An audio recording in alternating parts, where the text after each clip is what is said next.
Welcome to the Den, the Dark Entertainment Network. I'm the Gothic Rose, and this is the dark tale of the day.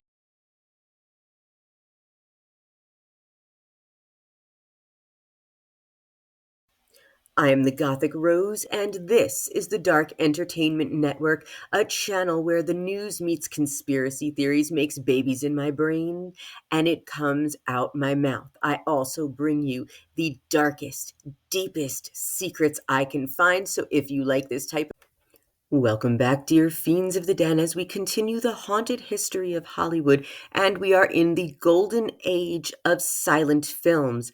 And today I'm talking about two of the most profound and controversial silent films that are on the exact opposite ends of a spectrum, and that is D.W. Griffin's The Birth of a Nation and Oscar Michaux's Within Our Gates. So let's tune in and learn some really interesting American history through film. So, as I've been saying, silent films were absolutely groundbreaking, and this era in cinema was marked by innovations that shaped the future of filmmaking. So, we're talking today about D.W. Griffith and his techniques, such as close ups and cross cuttings and fade outs, to enhance storytelling. But we're also talking about Oscar Micheaux, who did those exact things, but told stories that were much more bold in their themes. And he was a trailblazer in silent films and the history of African Americans in the United States. During the golden age of Hollywood silent films, there was so much innovation, such as close ups and cutouts and fading and all sorts of different camera angles to really just enhance the storytelling. But two stories that have opposite meanings really stand out to me during this era. And those two films are D.W. Griffith's The Birth of a Nation, 1915, and Oscar Michaux's Within Our Gates, 1920. So let's discuss. D.W. Griffith, a pioneering filmmaker, also one of the founding members of the Academy of Motion Picture Arts and Sciences, and director of this silent film here, 1915's The Birth of a Nation. Now, this film is considered a landmark in film history for its technical innovations. This film pioneered close-ups, fade-outs, and large-scale battle sequences, and it was the first American-made film to have a musical score for an orchestra and the first motion picture screened at the White House. Very interesting. So it was screened for President Woodrow Wilson. He was the 28th president, serving from 1913 to 1921, and he was known for leading the country during World War I and advocating for the League of Nations in his post-war efforts. It's very interesting to know that this was really the first film that was screened at the White House. Interestingly, this controversial film, riddled with racism and glorification of the Ku Klux Klan, was a really contentious part of Woodrow Wilson's presidency. It was very controversial because he allowed the film to be screened at the White House in 1915, and it was the first time any motion picture was shown there, which made it seem like Woodrow Wilson was connected, but he did not know the topic of the film. The Birth of a Nation could sound like many things. So it had been reported that Wilson praised this film. He allegedly said it was like writing history with lightning, though historians debate whether he actually made this statement because later Woodrow Wilson distanced himself from the film.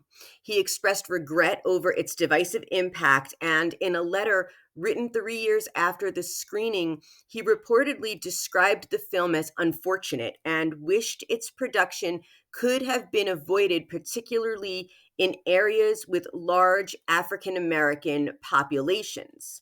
Now, by this point so it was 1918, the NAACP had been in existence from February 12th, 1909, and this date was chosen to coincide with the centennial of Abraham Lincoln's birth, symbolizing the organization's commitment to civil rights and equality. And this NAACP spoke out against the controversial birth of a nation. Now, yes, it was groundbreaking for its fade outs, its close up techniques, its large battle scenes. It had a musical score. It was screened at the White House, but it's infamous for its overt racism and glorification of the KKK. It portrays African Americans in a derogatory manner, often using white actors in blackface, which, yes, was very, very common during the silent film eras. But its release sparked protests across the United States, particularly from African American communities and organizations led by the NAACP. There were just outright protests. So, despite its artistic innovations, it contributed to racial segregation and the revival of the Ku Klux Klan. The plot, adapted from Thomas Dixon Jr.'s novel The Klansman, follows two families, the pro-Union Stonemans and the pro-Confederacy Camerons, during the Civil War and Reconstructive eras. And this film's portrayal of this point in history has just been criticized for its inaccuracies and romanticized view of the Confederacy. Interesting. Sounds like a certain celebrity couple that got married at a plantation, but I digress. Let's talk Oscar Micheaux, an independent filmmaker who was a homesteader in South Dakota, and he wrote a book in 1917 called The Homesteader. In 1919, he turned The Homesteader into a silent film, his first silent film, and 1 year later, as a direct response to The Birth of a Nation, he filmed Within Our Gates. So Oscar Micheaux was not only the first African American filmmaker, but Within Our Gates is the oldest surviving Black history silent film ever. So he was a pioneer of race films. He tackled every kind of problem that was going on, all of the racism. He tackled the lynchings. He tackled everything, interracial relationships and colorism.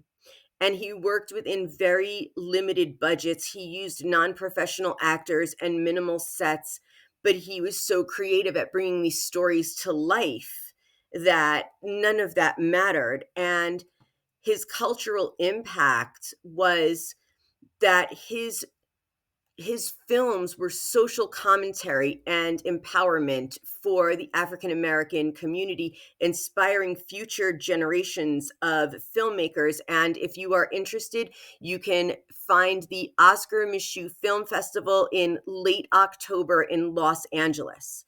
Now, he really just got into Oscar Micheaux telling stories that were true.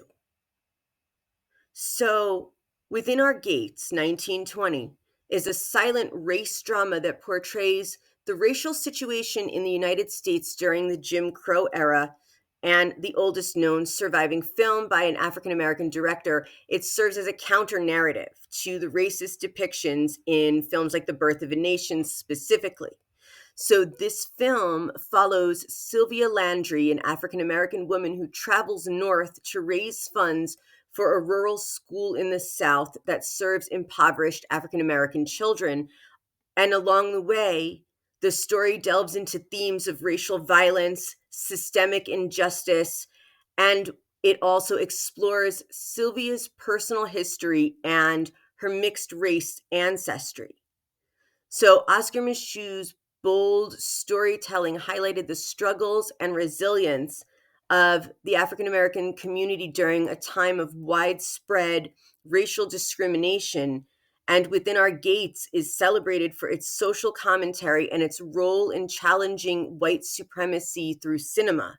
And it remains a powerful example of early African American filmmaking and its impact on cultural and historical narratives. So, this film really just went so deep into what the African Americans were experiencing during the Jim Crow era that it's the oldest surviving. Someone went through the trouble to make sure that Within Our Gates survived, because I know there are films out there that did not.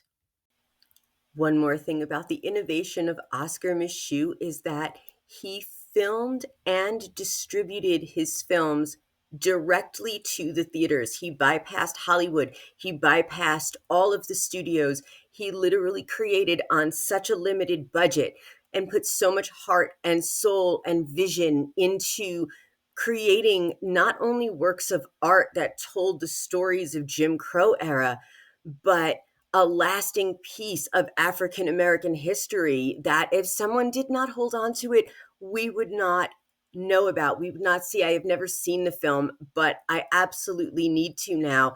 And the way that he did this, the way that he got around everyone, was to go to the theaters directly and bring them his films. And that is what makes Oscar Micheaux an absolute icon of the silent film era. Of content, be sure to like, subscribe, and hit that bell. Thank you for joining me in the den.